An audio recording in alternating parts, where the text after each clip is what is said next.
Give me 5 minutes. That's it.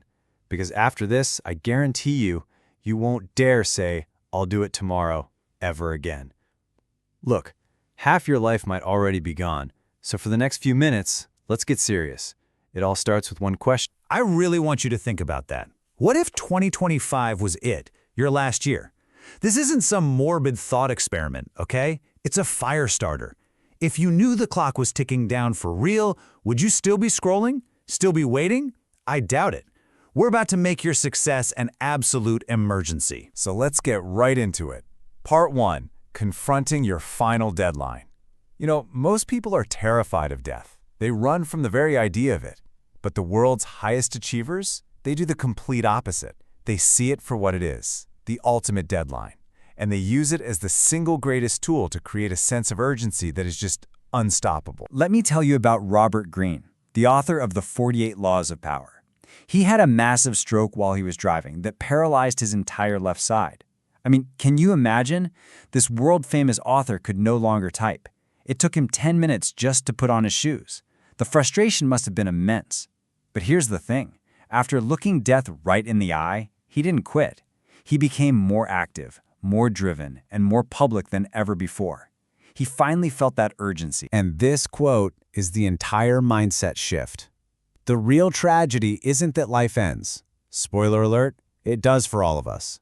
The real tragedy is getting to the end and realizing you wasted the whole damn thing. Your fear shouldn't be of dying. It should be of showing up to the finish line with all your best ideas and your biggest dreams still locked up inside you, completely unfulfilled. That's the thing to be terrified of. And this isn't just some abstract idea. It's a real physical practice. For centuries, from Roman emperors to today's top entrepreneurs, high achievers carry an object, a memento mori coin, or even a small skull on their desk as a constant physical reminder. Every single time they look at it, it's a jolt of reality that says, hey, time is finite. Stop messing around. Act. Now. Okay, but what if that urgency just isn't enough to get you moving? What's really going on in your head? Well, that brings us to the science of your laziness. And listen closely, because this is critical. Laziness is not a character flaw. It's a biological program.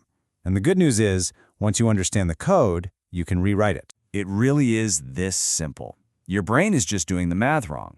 When you think, ugh, I should go to the gym, your mind doesn't jump to how amazing you'll feel afterward. No, it jumps straight to the pain, the cold morning, the strain, the sweat, the time commitment.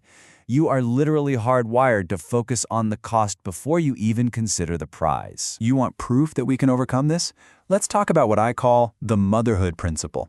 Think about childbirth. It's 9 months of discomfort, followed by one of the most physically demanding experiences a human can have. And yet, millions of women choose to do it, sometimes more than once.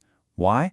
Because the reward, that lifelong bond with the child, is so overwhelmingly powerful, it literally discounts the memory of the effort.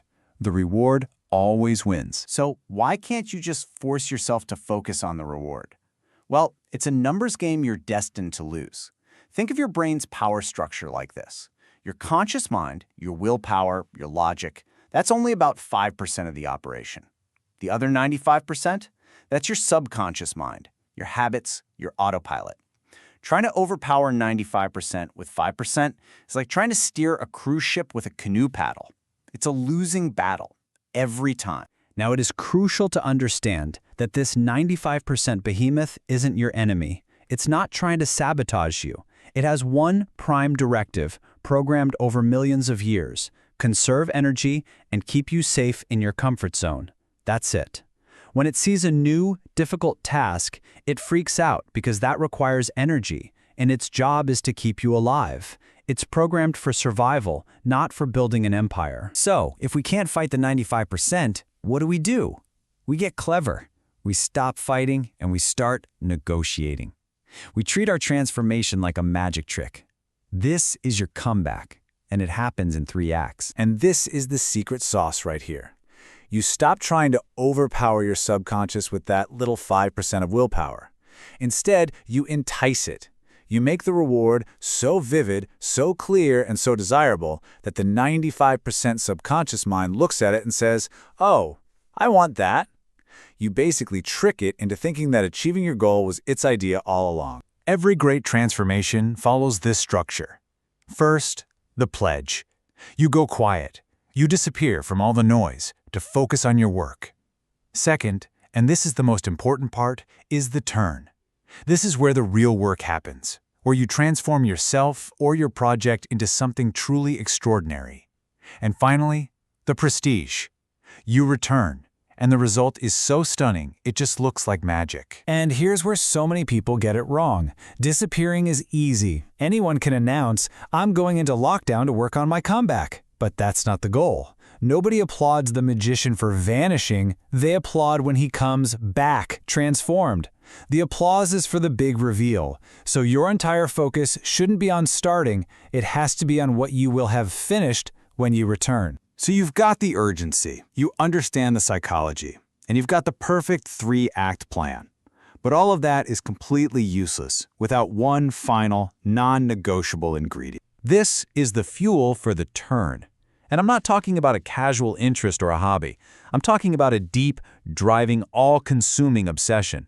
It's the force that makes you forget to eat, that keeps you working while everyone else is sleeping. It's what people call the intoxication of work, and it's what makes the extraordinary possible. This completely shatters the intelligence myth, the idea that you have to be a genius. It's nonsense. Take Charles Darwin.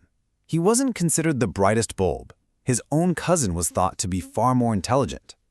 But Darwin had one thing his brilliant cousin lacked: a deep, unrelenting obsession. Darwin was consumed by his work, while his cousin just dabbled, jumping from field to field. That obsession is why we remember Darwin's name, not his cousin's. Or look at Leonardo da Vinci. He was tasked with a simple job, paint a small bird in a larger scene, but he became obsessed. He went to the market, bought live birds, and just spent hours sketching their wings, trying to capture the perfect motion. The painting was finished, but the obsession didn't stop. That singular focus on a bird's wing grew into a bigger question: why can't humans fly? And that eventually led him to design the world's first flying machines. All from one small obsession. That's the power. When you have this level of obsession and you combine it with action, success stops being a game of chance. It becomes a science. It's like physics. You combine the right elements, you get a predictable reaction. A car factory doesn't just hope the car starts, they know it will because they followed the blueprint. Your success should feel that certain. It should feel obvious. So, as we wrap this up, the question isn't whether you'll start. It's not about the pledge. The real question is, what will your turn produce? When you return, when that curtain rises for your big reveal, what extraordinary thing will you have finished? What will be your prestige?